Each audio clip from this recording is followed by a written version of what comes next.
"Get up, you're coming home," said the cowboy, on Christmas Eve as she lay dying in an alley. Christmas Eve had turned the city into a place of light and sound. Shops glowed with warm colors, cars moved slowly through crowded streets, and laughter spilled out of buildings where families were gathering. People carried wrapped boxes, bags of food, and the quiet excitement that comes once a year.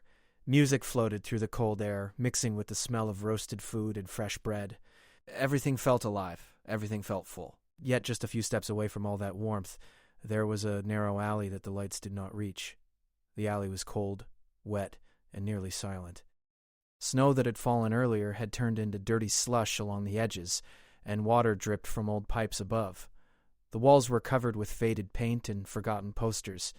It was the kind of place people avoided without thinking twice, and on the hard ground, close to a trash bin, a woman lay curled on her side, barely moving. She was still alive, but only just. Her breathing was shallow and uneven, each breath a struggle. Her hands were thin, her clothes worn and soaked from the melting snow. The cold had crept into her bones long ago. Pain was no longer sharp. It had turned into a dull, heavy weight that pressed down on her whole body.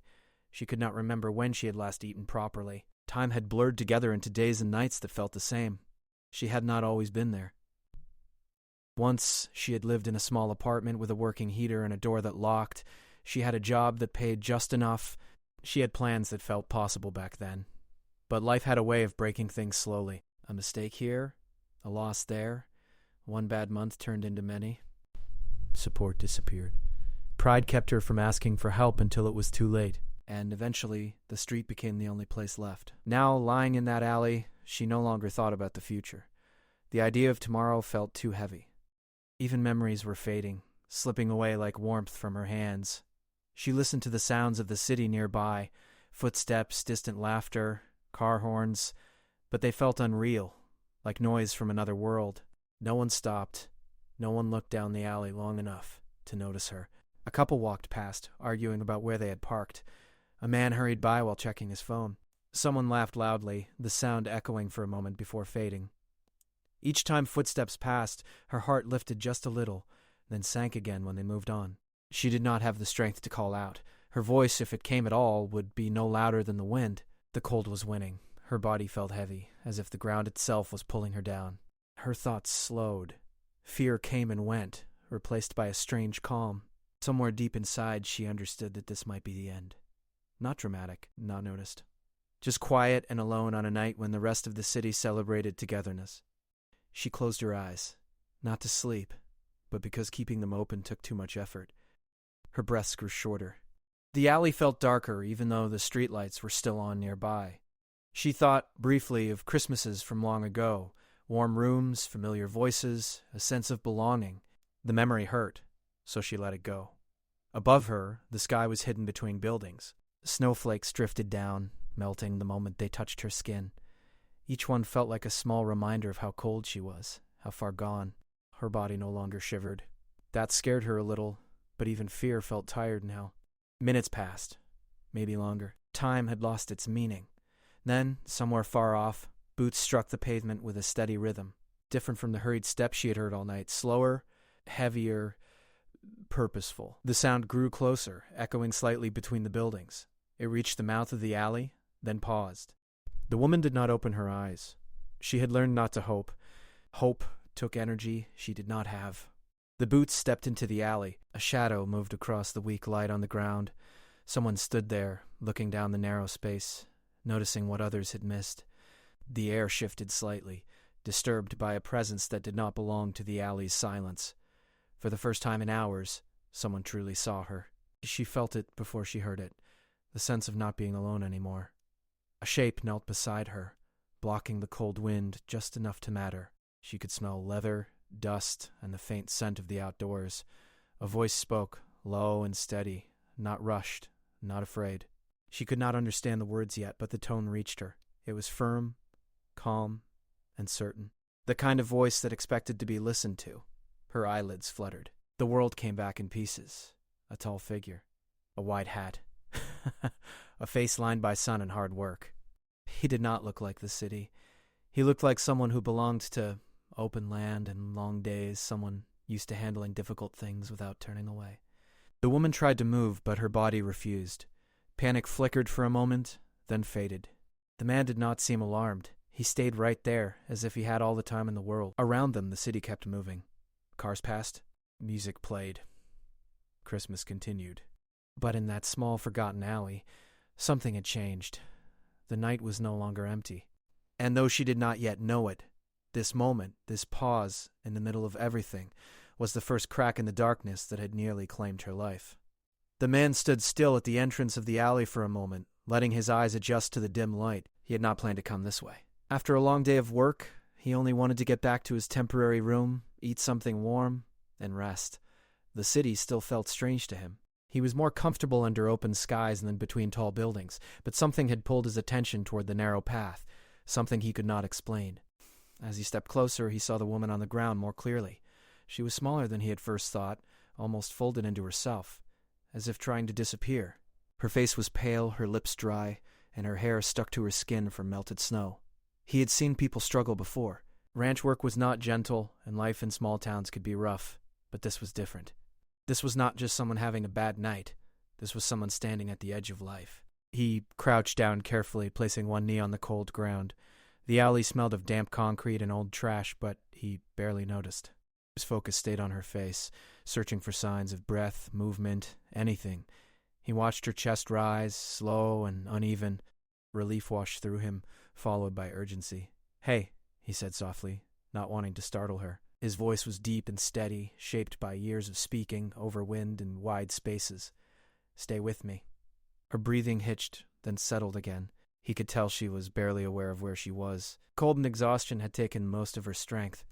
He shrugged off his heavy jacket without thinking. The cold hit him instantly, sharp and biting, but he ignored it. He draped the jacket over her shoulders, tucking it around her as best he could. Her body was freezing. That worried him more than anything else. He looked around the alley, then back toward the street. People passed by, wrapped in scarves and busy thoughts, unaware of what was happening just a few steps away. For a brief moment, anger flared in him. Not at them exactly, but at how easy it was for someone to be invisible. The woman made a weak sound, almost like a sigh.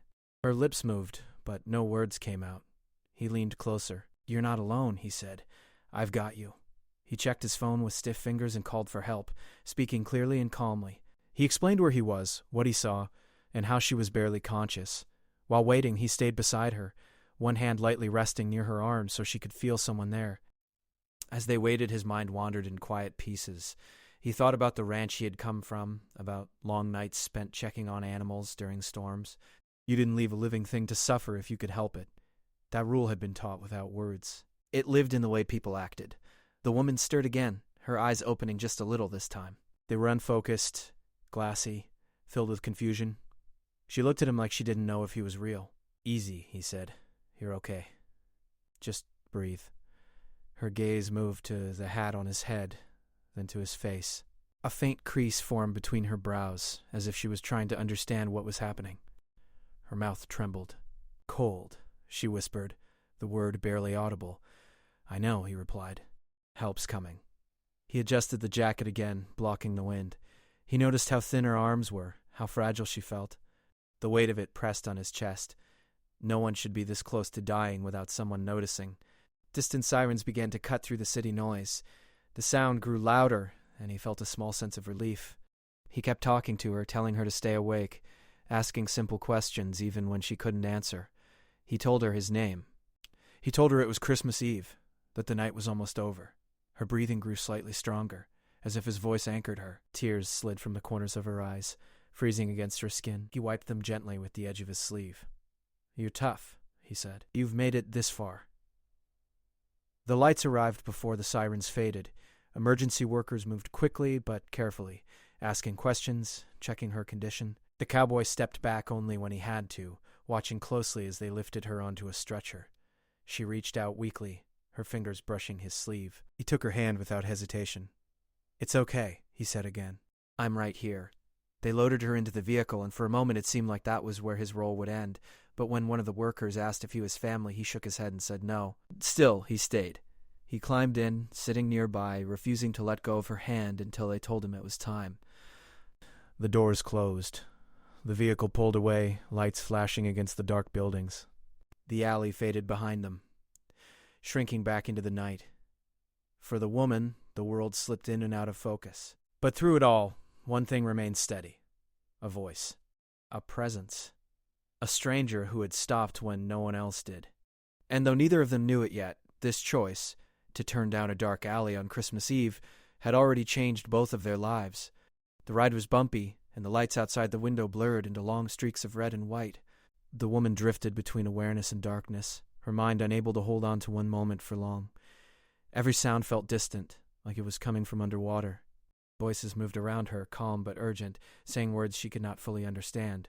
Through it all, one voice stayed close, steady and clear, cutting through the noise like a rope holding her in place. "Get up! You're coming home," the man said, leaning closer so she could hear him. She didn't know what home meant anymore. The word felt strange, almost painful. Home had once been a place with walls and warmth, with mornings that started without fear. That version of home felt far away, like something from another life. Still, the way he said it made it sound real, like a promise instead of a memory. Her fingers twitched inside his grasp. She tried to squeeze his hand, but had no strength. He felt the movement anyway and tightened his hold just enough to let her know she wasn't alone. "That's it," he said quietly. "Stay with me." Cold air rushed in as the doors opened, but it didn't last long. Bright lights flooded her vision as she was wheeled inside. The world became sharper for a moment. Too sharp, then softened again. The ceiling moved above her as she was taken down long halls that smelled clean and unfamiliar. People spoke quickly now. Questions were asked. Tools clicked and beeped. Hands moved with purpose. Man stepped aside when asked, but stayed close enough that she could still see him. His hat was gone, and without it he looked older, more tired. But his eyes never left her. She wanted to tell him thank you. The words formed in her mind, but her mouth wouldn't listen. Instead, a tear slipped down her cheek. He noticed right away. "You did the hard part," he said. "Just rest." They moved her into a small room. The sound settled into a steady rhythm. Machines hummed softly. Someone placed warm blankets over her. The shaking in her body slowly eased, replaced by a deep, heavy tiredness that felt almost comforting. The man stood back while the workers finished what they needed to do. When they finally stepped out, he was left alone with her. He pulled a chair closer and sat down, resting his elbows on his knees. For the first time since he had found her, he allowed himself to breathe deeply. She opened her eyes again, this time more clearly. The room was white and quiet. The man sat beside her, his posture relaxed but alert, like someone used to waiting through long nights. "You're safe," he said when he saw her looking. "You made it." She swallowed hard. "Why?" she whispered. The word came out rough, barely a sound. He leaned in to hear her. "Why what? Why stop?" she asked. He thought about it for a moment, then he shrugged slightly. "Because you were there," he said, "and you needed help." That answer confused her. In her world, people didn't stop just because someone needed help. There was always a reason, an exchange, a condition. His answer didn't fit any of those. She closed her eyes again, letting the weight of the blankets sink in. Sleep pulled at her, stronger than before. This time, she didn't fight it. Hours passed. Outside, Christmas morning arrived quietly. The city slowed. Streets emptied. Inside the building, time moved differently. The woman slept deeply, her body working hard to recover from the edge it had been pushed to. The man stayed, dozing in the chair, waking every time a sound changed. At some point, a nurse came in and checked the woman's condition. She looked at the man with gentle curiosity. "Are you family?" she asked. "No," he said. "But you're staying?" He nodded. "As long as she needs." The nurse smiled softly and left. When the woman woke again, light streamed through a small window. Her head felt heavy, but the pain was duller now, less frightening. She turned her head slowly and saw him still there. "You didn't go," she said. "Didn't see a reason to," he replied. Something inside her broke open then. A quiet sob escaped her chest. She tried to stop it, embarrassed, but he shook his head. "It's all right," he said. "Let it out." Tears came freely now, years of fear and loneliness pouring out in silence. He didn't interrupt. He just stayed, offering his presence instead of words. For the first time in a very long time, the woman felt something she had forgotten how to name. Not hope, not yet. But safety. And sometimes that was enough to start everything else. The promise he had spoken in the alley echoed softly in her mind. "You're coming home." The next few days passed slowly, marked by quiet routines and small changes. The woman remained in the same room, resting as her body gathered strength piece by piece. The worst danger had passed, but recovery was not quick. Every movement reminded her how close she had come to losing everything. Still, each morning felt slightly lighter than the one before. The man visited whenever he could. Sometimes he sat in the chair beside her bed. Other times he stood near the window looking out at the city as if trying to understand it. He didn't talk much unless she did. When he spoke, his words were simple and steady, never forcing conversation, never filling the silence just to avoid it. She learned his name, and he learned hers. Saying her name out loud felt strange to her at first. It had been so long since someone used it with care. Hearing it again reminded her that she was still a person, not just a problem to be moved along. Doctors and nurses came and went, checking her condition, adjusting her care. They explained things slowly, making sure she understood. Each time they left, the man stayed behind. He brought her water, helped adjust her blanket, and once even made her laugh by telling a short story about getting lost in the city on his first day. That laugh surprised her. It came out suddenly, rough and unfamiliar, but real. When it faded, she covered her mouth, embarrassed. "Guess it's still in there," he said with a small smile. She nodded. I forgot what it sounded like. As her strength returned, so did her thoughts. Memories she had pushed away began to surface. She thought about the choices that had led her here, the people she had lost touch with, and the long stretch of days when survival was her only goal. Regret came quietly, sitting heavy in her chest. One afternoon, she finally spoke about it. "I didn't plan for any of this," she said, staring at the wall. "It just happened." He listened without interrupting, his attention steady. "Life has a way of piling things on," he said. "Doesn't mean you deserve where it drops you." The words stayed with her. A social worker came to speak with her the following day. They talked about options, about places that could help her get back on her feet. The woman felt overwhelmed at first. Every path forward looked steep and uncertain. But for the first time, someone was laying out choices instead of doors closing. The man sat nearby during the conversation, not speaking, just being there. His presence gave her courage to listen instead of shutting down. Later, when the room was quiet again, she asked him a question that had been growing in her mind. "You really didn't have to stay," she said. He shrugged. "Maybe not. But I wanted to. Why?" He thought for a moment. "Because if someone had done the same for me once, things might have been different." Some things didn't need to be said out loud. Christmas had passed, but the season still lingered in small ways. Soft music from distant rooms, simple decorations taped to doors, quiet kindness and voices. For the woman, it felt like time had paused just long enough to give her space to breathe. Her body grew stronger. She could sit up without dizziness. She could eat without feeling sick. Each small victory felt like proof that she was still here for a reason.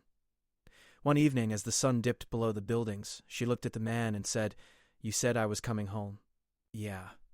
I don't know where that is," she admitted. "Home doesn't always mean a place," he said. "Sometimes it's just a direction." It wasn't a big smile, but it was honest. The doctors later confirmed she would be able to leave soon, with support in place. The news filled her with equal parts relief and fear. The hospital had become a safe bubble. Outside waited uncertainty. He seemed to sense her worry. "You won't be doing it alone," he said. True to his word, he helped her with the next steps. He didn't make promises he couldn't keep, but he made sure she wasn't left confused or afraid. When the time came for him to leave town, he told her honestly. "I've got work calling me back," he said. She nodded, swallowing the lump in her throat. "I figured." They sat in silence for a while. "Thank you," she said finally, "for seeing me." He stood placing his hat back on his head. "You were always there," he said. "People just missed it." When he left the room, she felt the absence immediately.